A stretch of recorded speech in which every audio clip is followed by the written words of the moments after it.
Tras los pasos de Sefarad en el Nuevo Mundo, con David Rosenthal.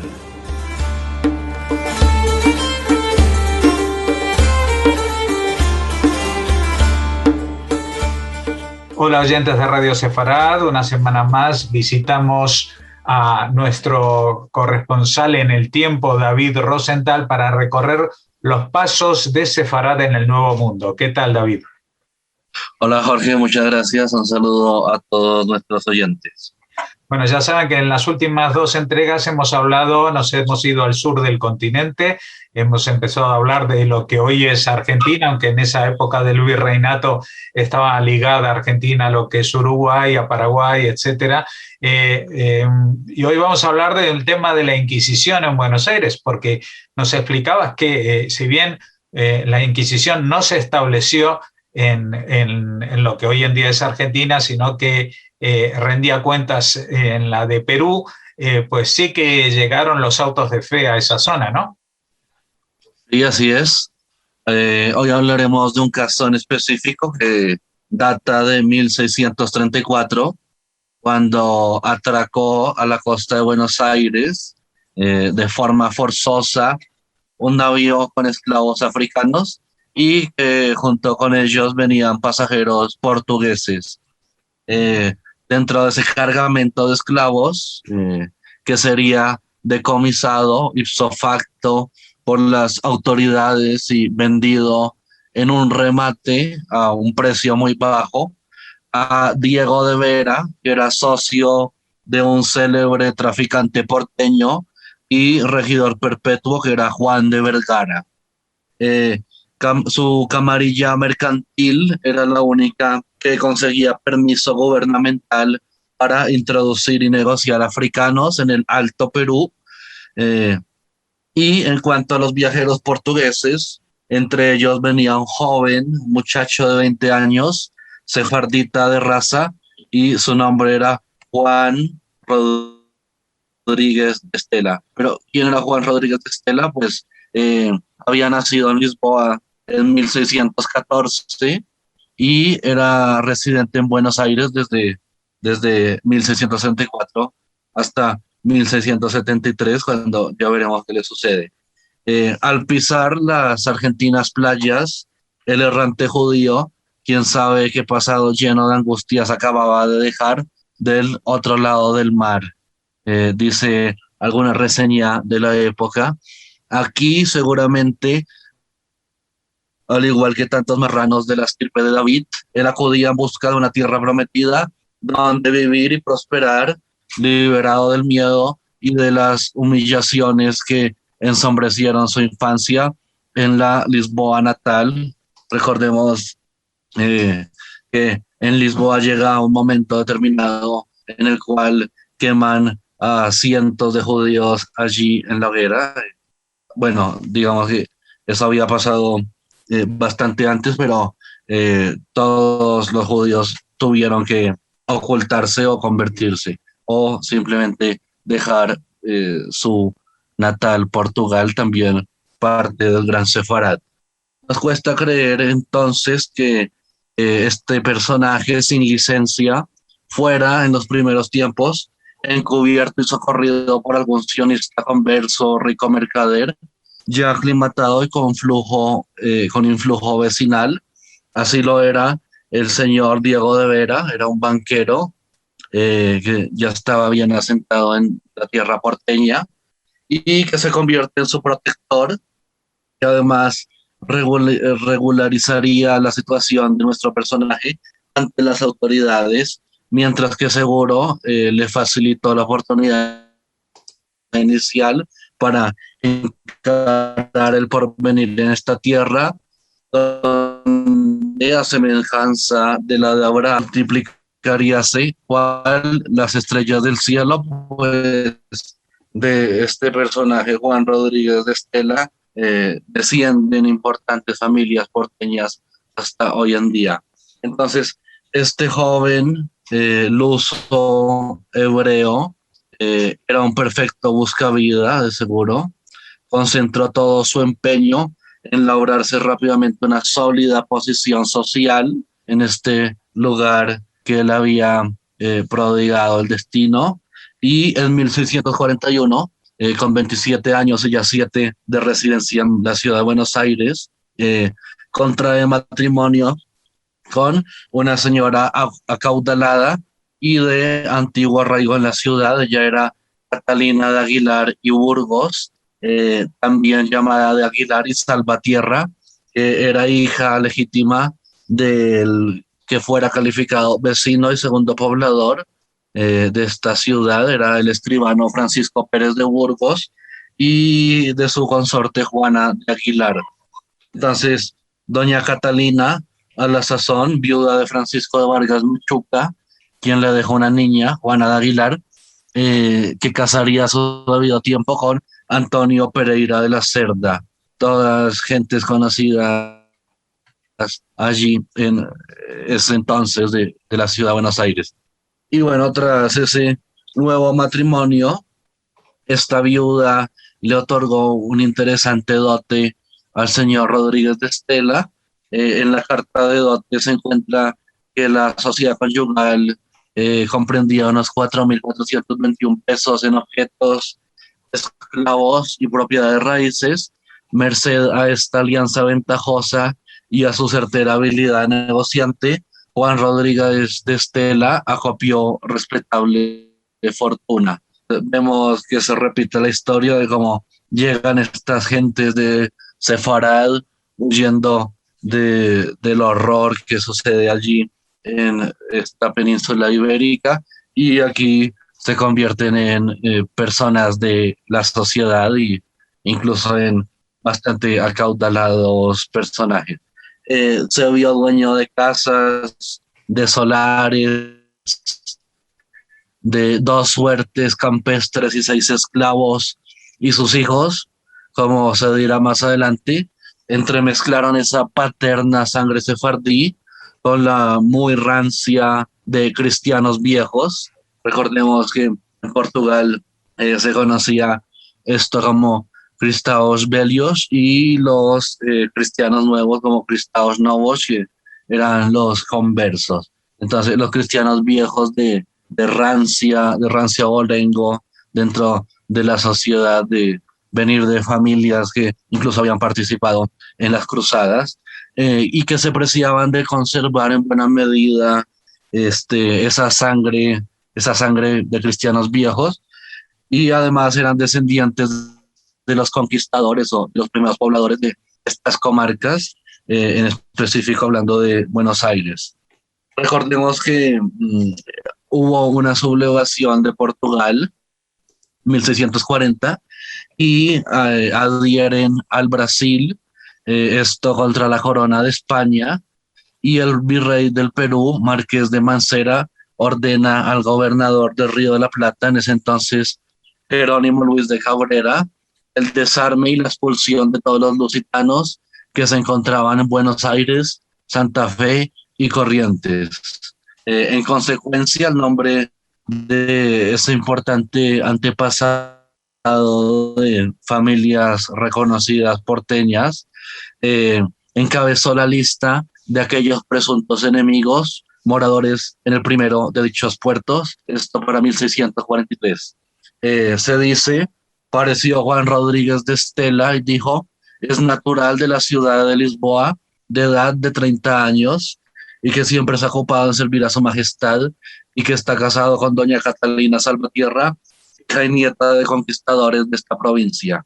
y que tiene unas casas de su vivienda y un solar en la traza de esta ciudad, y 2 suertes de tierras para estancia despobladas y 6 esclavos, los 4 de ellos con las dichas heredades le dieron en dote con la dicha su mujer, todo lo cual y el demás caudal que tiene valdrá, al parecer, 3.000 pesos, poco más o menos, y tiene 3 hijos varones, el mayor de 6 años y que tiene 10 años, poco más o menos, que entró en este puerto y vino a el de Arribada. Con esta crónica de la época, vamos a ver que seguro don Juan Rodríguez de Estela levanta rápido envidias de los nativos de la zona. Por otra parte, en el registro de manifestación de armas que se hizo durante la incautación respectiva, aparece en primer término Juan Rodríguez de Estela, quien manifestó un arcabuz vizcaíno con sus frascos y espada y daga negra y una cota de malla vieja, pequeña y sin mangas.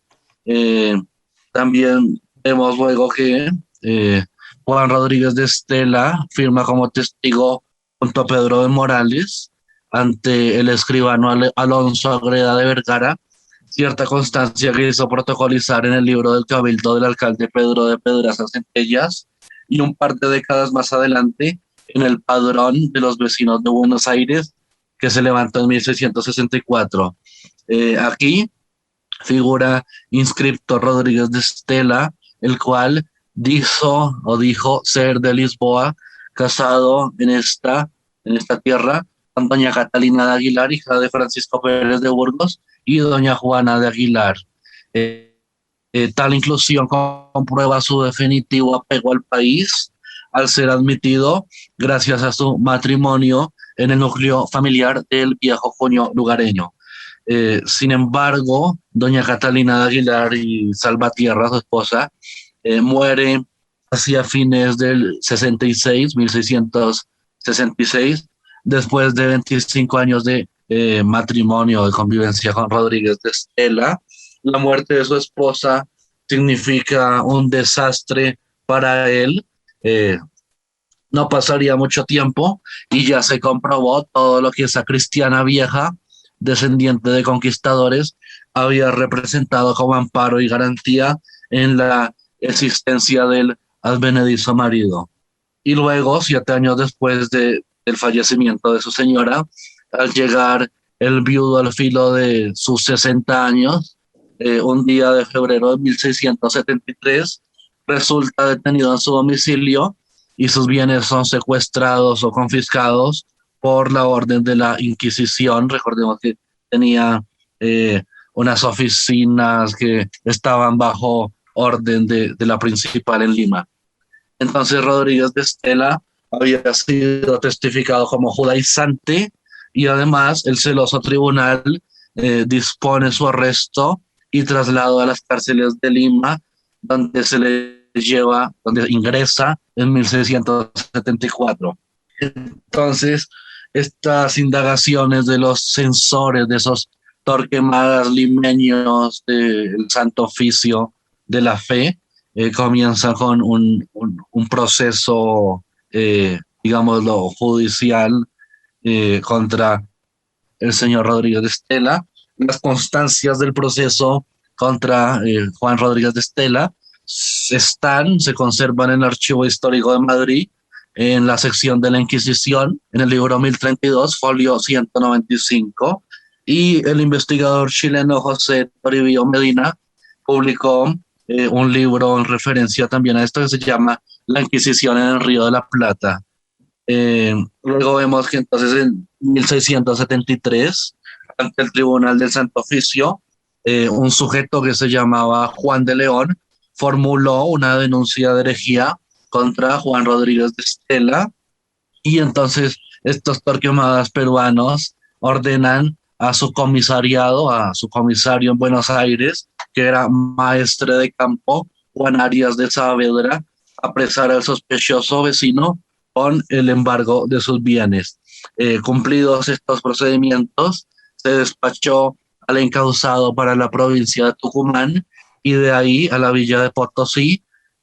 donde es trasladado a Arica, en cuyo puerto es embarcado para el Callao, con destino a Lima, y en esas cárceles secretas de la Inquisición ingresa en 1674. Tenemos la constancia de que ingresa a la cárcel número 6. Luego, en ese juzgado limeño, llega una denunciación que había sido hecha por el año de 1650 en la villa de Oruro contra un tal Juan Rodríguez, quien, al igual que su anónimo, apresado en la ciudad bonaerense, arriba al Río de la Plata, huido del Janeiro, o sea, se refiere al Río de Janeiro, con otros portugueses, y que en Buenos Aires y el Tucumán judaizaba en castigar a un santo Cristo crucificado, azotándolo todos los viernes y dándole de bofetadas. Luego le volvía a guardar en una caja. Esto decía saberlo el denunciante por haber concurrido él y otros a estas acciones, y aunque no lo nombra con el apellido de Estela, por aquellas provincias se habían reconocido algunas personas del nombre Juan Rodríguez, un nombre bastante común, pero pues que en este caso acompañado del de Estela y viendo toda esa historia de pasar de Lisboa, luego quizás al Brasil y llegar a Buenos Aires, seguro que era este personaje que es ancestro, como ya lo hemos mencionado, de las importantes familias porteñas. Entonces, este Juan Rodríguez de Estela, sin embargo, habíase casado mucho antes en la ciudad de Buenos Aires, y aquel Juan Rodríguez de esas denuncias de sacrilegio, de blasfemias, de transgresiones contra la religión católica, era soltero y vecino de Córdoba del Tucumán, así como Maldonado, de quien ya hemos hablado. Otro testigo innominado declaró en unos autos en contra de este personaje 5 años atrás que, estando en el Brasil con su padre, hablando de judíos, recogió la noticia de que Juan Rodríguez de Estela había sido penitenciado con San Benito. Recordemos que el San Benito era una clase de poncho que se le ponía a las gentes acusadas por la Inquisición. Entonces se le había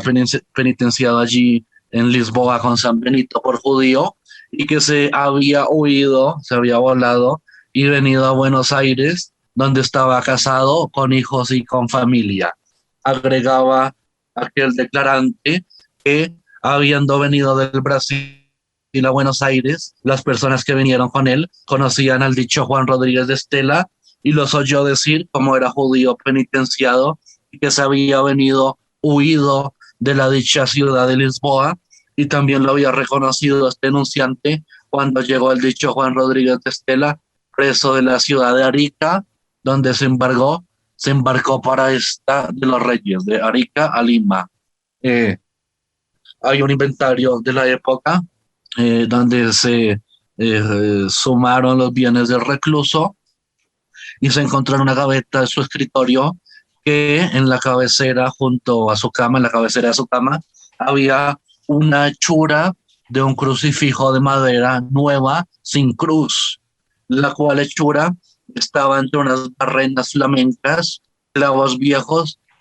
y otros pedazos de hierro sin ningún valor. Entonces, por hallarse con esta incidencia, se mandó a poner por diligencia y se mandó al depositario para que lo mandase a encarnar y poner en su cruz. Así, con la suspicacia y mala voluntad que denotan esas atestiguaciones transcriptas, recordemos que cualquier persona podía denunciar a otro de hereje o judaizante, entonces era una cosa bastante arbitraria, bastante injusta. Se abre un proceso contra Juan Rodríguez de Estela, y en esa primera audiencia, con ese reo presente que se lleva en 1674, dice que dijo ser de oficio mercader, natural de Lisboa, vecino de Buenos Aires, de edad de 60 años, dijo sus padres, y que no conoció a sus abuelos ni tuvo tíos. Declaró a algunos hermanos y hermanas, su mujer e hijos. Entonces vemos que luego, a pesar de que era un cristiano nuevo según él, había sido bautizado y confirmado en la misma ciudad de Lisboa, confesaba y comulgaba entre año, había sido 20 años prefecto de la Compañía de Jesús en dicho puerto, rezó las oraciones hasta los mandamientos de la ley de Dios y la Santa Iglesia con alguna confusión. Cualquier persona que no se supiera de memoria esto podía ser juzgado de hereje. Habiendo procedido a las demás preguntas, concluyó confesando ser judío de profesión, y puestas las manos y con lágrimas pidió misericordia, y que su padre le enseñó a judaizar y las ceremonias de la ley de Moisés hasta la edad de 15 años que salió de Lisboa, y cuando pasó al Río Janeiro, lo olvidó totalmente. Luego, para la segunda audiencia en Monición, Rodríguez de Estela se remitió a lo que tenía dicho, y del examen que en su persona practicaron un médico y un cirujano que servían al tribunal del Santo Oficio, resultó que no tenía señal del circunciso. Revisaban si era circunciso el hombre acusado de herejía, de judaizante.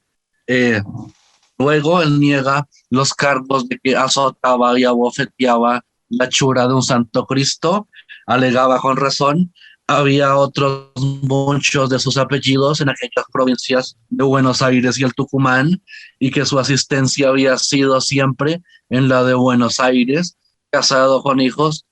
de muchos años a esta parte. Luego, sobre esta hechura o imagen del Cristo que se halló en la gaveta de su escritorio, este sufrido hombre explicó a sus juzgadores que, descarnada como estaba, se lo habían dado, y que trataba de encarnarla, es decir, de unirla y ponerla en la cruz cuando lo habían tomado preso.